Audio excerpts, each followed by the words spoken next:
এরকম delicious recipe breakfast কিংবা ডিনারে থাকলে সবার মন আনন্দে ভরে উঠবে। আসসালামু আলাইকুম, hello viewers, welcome to my channel. কেমন আছেন সবাই? নিশ্চয়ই খুব ভালো আছেন। আপনাদের দোয়া ও অনুপ্রেরণায় আমিও খুব ভালো আছি। তাই আজকে চলে আসলাম আবার নতুন আরেকটি রেসিপি নিয়ে। আজকের রেসিপি সুস্বাদু মজাদার গরুর নিহারি। তাহলে চলুন আমার কিচেনে কিভাবে আমি গরুর নিহারি রান্না করেছি তার রেসিপি আপনাদের সঙ্গে শেয়ার করি।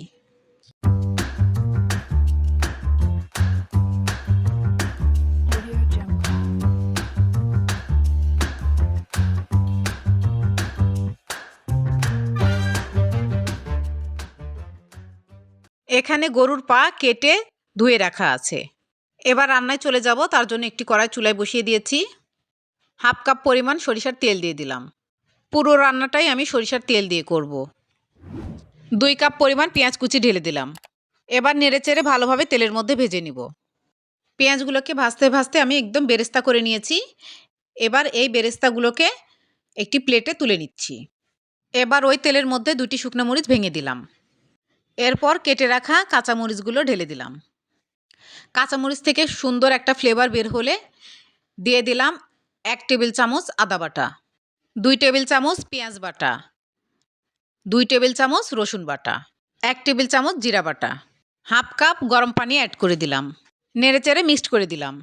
এখন দিয়ে দিলাম 1 চামচ হলুদ গুঁড়া, 1 চামচ শুকনো মরিচের গুঁড়া, 1 চামচ মাংস মশলা, 1 চামচ ধনিয়া গুঁড়া, স্বাদ মতো লবণ, হাফ চামচ চিনি দিলাম।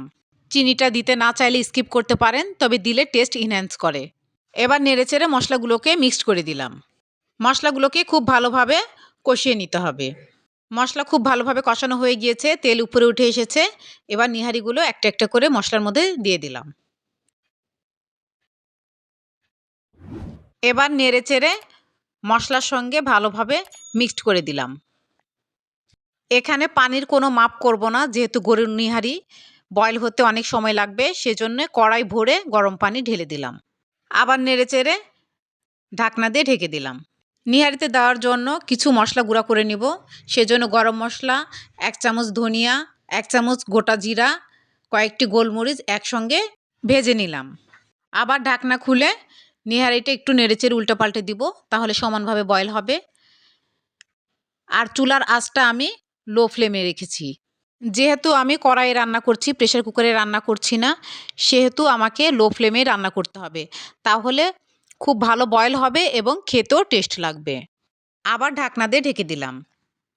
বাই দ্য ওয়ে, আমি রুথি। আমার চ্যানেলে নতুন হয়ে থাকলে প্লিজ সাবস্ক্রাইব করবেন। পাশে থাকা বেল নোটিফিকেশন অল সিলেক্ট করে রাখবেন, তাহলে যখনই আমি নতুন ভিডিও আপলোড করব তার নোটিফিকেশন সবার আগে আপনার কাছে পৌঁছে যাবে।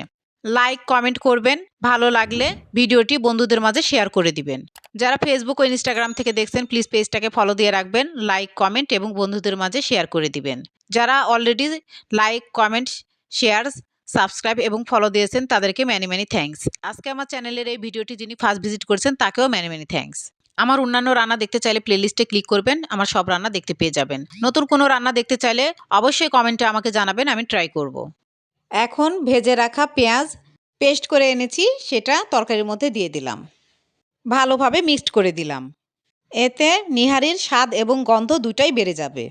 কষানো হয়ে গিয়েছে। এখন 2 কাপ পরিমাণ গরম পানি অ্যাড করে দিব।